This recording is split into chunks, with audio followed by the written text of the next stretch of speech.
Aaron Keller dropped his latest director take blog, and he had some big news to share on a nerf for the supports, Roadhog's rework, and more. Let's have a look. Hey guys and dimsies from the Omnic Post. Every 2 weeks, Aaron Keller, the game director for Overwatch, blesses us with a blog post about the state of Overwatch, the director's take. Usually it drops on Fridays, but I guess Aaron had plans, because they dropped it a day earlier, in the middle of my date night. Not cool, bro. Not cool at all. That being said, it was one of the most exciting director takes that we have seen in a while. A lot of good news. Let me run down the list of everything that Aaron shared with us. First, he talked about the Sombra rework. There has been a lot of feedback after this first week, and it seems it's a little all over the place. Some claim that she's ridiculously overpowered, and others see it as a big nerf. I'm working on a video for somewhere in the coming days where I give my standpoint. But overall, I think she's actually in a pretty good spot. And a lot of fun, which is something the team also noticed in the statistics. Her win rate is up, but not so dramatically that you would call her overpowered. Her pick rate jumped up, but that is not unusual for reworked heroes. Everybody wants to try that reworked hero. Makes sense. However, in Sombra's case, that pick rate does not seem to drop as steeply as it did with the other reworks, which proves that people are having fun. That being said, they are looking at her cooldowns and the effectiveness of her EMP for possible future tuning. So, stay tuned. Aaron also touched on that other rework, Roadhog. They had planned to launch the new version of the pig-shaped man in the mid-season patch for Season 7. But due to some last-minute tweaks, that release has been postponed to somewhere within the season, but undefined date. He did share that they're changing his primary fire, his take a breather, and that he's also getting a brand new ability, which makes me wonder if his hook is safe.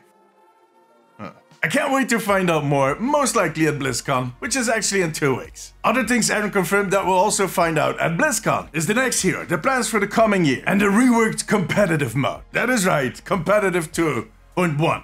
Well, we kinda knew that was coming. Something that was more surprising is that they're also working on a new shop and a new battle pass system. But we'll have to wait till the start of 2024 to learn more about those. Back to the balance stuff. You might be surprised, but overall they're quite happy with the balance. They did hear our feedback on Orisa, Zarya, and Bastion. Now, something interesting. According to Aaron, Orisa is actually not doing as good as you would think. According to the statistics, Reinhardt is actually leading the charge on the lower ranks, and Sigma is rocking it on the higher ranks. Yeah, I'm sorry. Just too many puns. Can't help myself.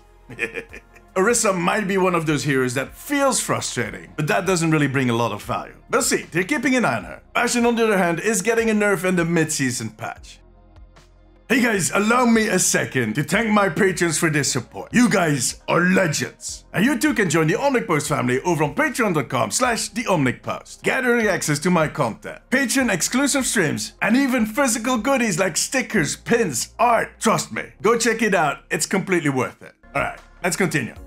Another big change that is planned for the mid-season patch for Season 7 are some nerfs to the support role. About a year ago, that role was struggling to stay alive, and it became very frustrating to play that role. So Blizzard gave them the tools to survive, but it turns out that those tools are now kind of affecting all the other roles. So Blizzard wants to bring down the survivability of support heroes just a tiny bit. They will be targeting the utility for all of those heroes. Carefully, very carefully, so don't panic just yet. Other than that, the Halloween mode was a huge success. It turns out that 35% of the hours played at Overwatch 2 during that first day were spent in the new Halloween event.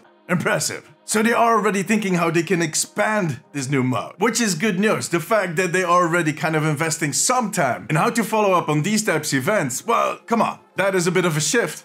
And it actually opens up doors to more of this type and PvE content. Well, eventually.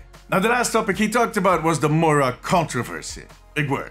But it comes down to the fact that the most popular skin for this season was only available in the Ultimate Battle Pass pack, which would set you back $40. And understandably so, that really rubbed the community the wrong way. And the team recognizes that. Now, Aaron confirmed that they'll keep doing these bundles, but that they'll be looking into other ways of obtaining these really popular skins. Now, what those other ways are going to be, that is unclear. The most pessimistic side, the cynical side of me says, yeah, on the shop. But that doesn't need to be the case. I've said it already in a video earlier this week, but just mere days after Microsoft bought the company, I can already notice a shift. And some of it is actually in what we discussed right now. But I'm working on a video that I'll be releasing on Sunday, going a little more in depth on all of this, so make sure to subscribe. But tell me, what do you think about all of these announcements? And are you worried for the supports? Let me know in the comments. Make sure to subscribe for more updates on Overwatch. And join me during my streams right here on YouTube or over on twitch.tv/DamesisTV. Till then, take care of yourself, take care of each other.